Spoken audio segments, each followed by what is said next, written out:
Salut la team, revenons sur l'histoire des Targaryens et sur la vieille Valyria. Était-elle aussi prestigieuse que les Targaryens l'affirment? Et qu'est-elle devenue après sa chute? Eh ben on en parle dès maintenant dans cette vidéo et n'oubliez pas de me laisser votre avis dans les commentaires et de liker. Let's go! Petit message avant de commencer réellement cette vidéo incroyable, on est plus de 13 000 sur la chaîne. Merci énormément à tous ceux qui se sont abonnés et bonne vidéo! Même si House of the Dragon se déroule 2 siècles avant les événements de Game of Thrones, la série a fait allusion à des événements du passé qui se sont déroulés beaucoup plus tôt dans la chronologie de l'univers fictif de George R.R. Martin.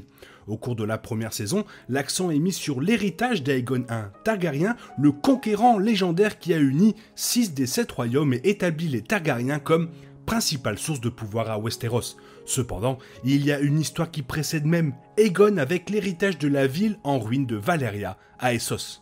Nous avons vu et entendu de nombreux rappels concernant le grand empire des Valyriens. Daemon et Rhaenyra se sont mariés lors d'une ancienne cérémonie valérienne. La force de l'acier valérien a une signification et les dragons que nous voyons dans la série descendent d'ancêtres de la vieille Valyria. Il fut un temps où Valyria était la civilisation dominante de l'univers de A Song of Ice and Fire et les Targaryens cherchent à honorer son héritage en formant un bastion similaire sur Westeros. Alors que la vieille Valyria est mentionnée dans la série comme une société idéalisée, il ressort clairement des sources de Martin que ce n'était pas la civilisation parfaite que certains Targaryens revendiquent. L'ancienne Valyria était un site d'inceste, de torture, de magie noire et de massacres. Les anciennes dynasties qui se sont trouvées à Valyria se sont affrontées dans une course au pouvoir qui était finalement son propre jeu de trône. L'héritage du destin de la vieille Valyria est étrangement similaire aux événements qui, comme nous le savons, se produiront d'ici la fin de House of the Dragon. Les Targaryens sont pris dans une guerre civile qui va dévaster leur maison et les priver de ses dragons. Ironiquement, les Targaryens n'ont revendiqué leur position de pouvoir que grâce à la disparition de Valyria. Même si Valyria a régné en maître pendant plus de 5000 ans, elle a été anéantie lors d'un événement apocalyptique connu sous le nom de The Doom of Valyria ou le fléau de Valyria. Après que Daenerys Targaryen ait eu une vision de la destruction de Valyria, elle a informé son père Aenard de son énigmatique rêve de dragon. Les Targaryens ont ensuite déménagé à Pendragon et c'était une bonne décision car des années plus tard, Valyria a été engloutie dans la destruction des 14 flammes, une chaîne de volcans qui a rempli l'air de cendres volcaniques et fait rôtir de nombreux dragons vivants. La chute est arrivée 12 ans plus tard le rêve de Daenerys, la famille Targaryen et leurs dragons étaient déjà solidement établis à Pendragon, ce qui les a amenés à être les seuls seigneurs dragons à avoir survécu à la catastrophe. L'une des scènes évoquant la vieille Valyria de la première saison est un moment du deuxième épisode, The Rogue Prince, où le roi Viserys I réfléchit à la destruction de Valyria. Avec un modèle de la vieille cité en arrière-plan, Viserys raconte à une jeune Rhaenyra comment tout un groupe de dragons et une flotte massive étaient finalement impuissant à empêcher la chute de Valyria. Il est clair que Viserys vit dans l'ombre des échecs de la vieille Valyria et se sent tout aussi impuissant à empêcher l'inévitable de se produire. Comme Daenerys, Viserys est également hanté par des rêves de dragons qui prophétisent un changement dans le statu quo. Mais en fait, ce n'est pas la première fois que nous entendons parler de la vieille Valyria dans l'univers de Game of Thrones. Dans la 5e saison de la série mère, Tyrion Lannister et Jorah Mormont naviguent à travers les vestiges de l'ancienne Valyria.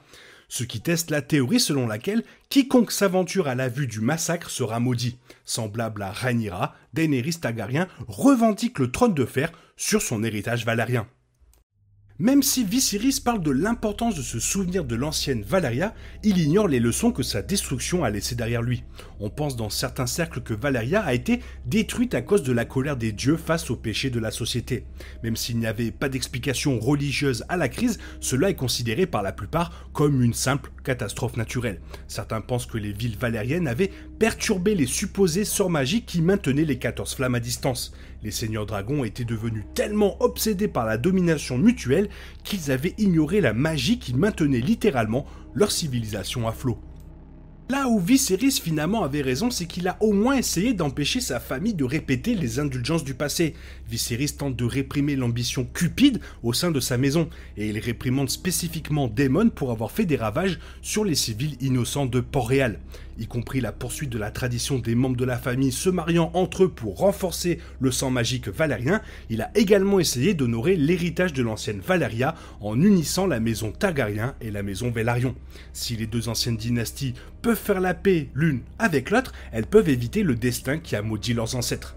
Malheureusement, la santé de Viserys s'estompe dans ses années de vieillesse et il se concentre davantage sur l'héritage qu'autre chose. Il est sous-entendu dans le texte de Martin que la subversion des ressources naturelles par les seigneurs dragons dans l'ancienne Valyria a contribué à sa disparition.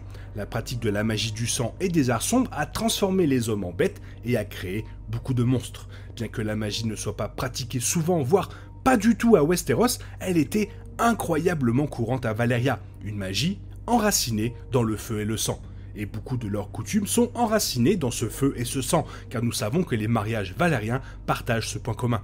Des choses comme les bougies en verre dragon pouvaient permettre aux gens de voir à de grandes distances et de parler aux gens, un peu comme un FaceTime magique, et même d'espionner les pensées de ces personnes. Autant les dragons faisaient partie de la conquête du monde par Valyria, autant leur magie et leur sorcellerie l'étaient aussi. Bien sûr, cela signifie également qu'ils ont fait des choses tordues, comme des sans-mages forçant des femmes et des animaux esclaves à avoir des relations sexuelles pour créer des créatures monstrueuses. Certains pensent que les Targaryens ont le sang du dragon dans un sens très littéral en raison de l'un de ces accouplements. Certains secrets de l'ancienne Valyria sont perdus à jamais, y compris les anciens sorts et la formule pour créer l'acier valérien. Au début de Game of Thrones, il semble qu'une grande partie de cette magie valérienne se soit estompée, mais certains pensent que c'est soit le retour de la magie qui a fait éclore les œufs de Daenerys, soit l'éclosion de ces œufs qui a ramené la magie dans le monde. La série House of the Dragon est efficace parce qu'elle ressemble à un univers habité. Même s'il s'agit d'un préquel, on a toujours l'impression qu'il y a une histoire qui s'étend bien avant les événements de la série. Cela ne fonctionnerait pas de faire une série préquelle sur le fléau de Valyria, car en fin de compte, nous n'avons pas besoin d'explications pour chaque nuance de l'univers. C'est plus intéressant si la vieille Valyria n'est mentionnée qu'en termes vagues alors que les personnages réfléchissent aux secrets du passé. Et compte tenu de toutes les expériences sombres, de l'esclavage, du massacre de masse par le colonialisme, cela pourrait être une histoire assez sombre en réalité. Et finalement, après la chute, Valyria a tout perdu et est devenue la mer fumeuse, mais son histoire est toujours enseignée par la maison des Targaryens. La chute de Valyria conduirait au siècle de sang à Essos, qui a été marqué par Volantis essayant de reconstruire l'Empire sous leur propre domination. Plutôt qu'une guerre structurée, le siècle de sang était une période d'anarchie au cours de laquelle les peuples et les régions survivantes d'Essos ont tenté de reprendre l'Empire pour eux-mêmes, conduisant à la formation des cités libres. Volantis a tenté de conquérir le reste des colonies, mais a échoué lorsque les anciennes colonies de Game of Thrones se sont regroupées contre eux. Finalement, Aegon I Targaryen est entré dans le conflit aux côtés des ennemis de Volantis, et avec 3 dragons à ses côtés, les tentatives de faire des cités libres un nouvel empire valérien ont été contrecarrées. Après le Doom of Valyria et Century of Blood, le paysage politique d'Essos reflétait largement ce qui est décrit dans House of the Dragon et Game of Thrones à travers l'histoire de Daenerys. Voilà, donc ils ont beau dire que Valyria c'était beau, c'était magnifique. Non, il y avait de l'inceste, il y avait des crimes, ils faisaient de la zoophilie. Non, c'est pas bien, ok, faut pas abuser quand même. Déjà l'inceste, les couchages, les mariages, ok, mais un dragon, un humain quand même. Oh, ça va pas ou quoi? Bon, bref, toi, qu'est-ce que tu en penses? Fais-moi part de ton avis dans la zone commentaire, car tu sais que j'aime énormément vous lire. Et j'espère que la vidéo t'a plu, et si elle t'a plu, n'hésite pas à la liker, la partager et à t'abonner. Merci d'avance. Je te souhaite une bonne matinée, après-midi, peut-être une bonne soirée ou un bon week-end. Bisous bisous, hasta la vista.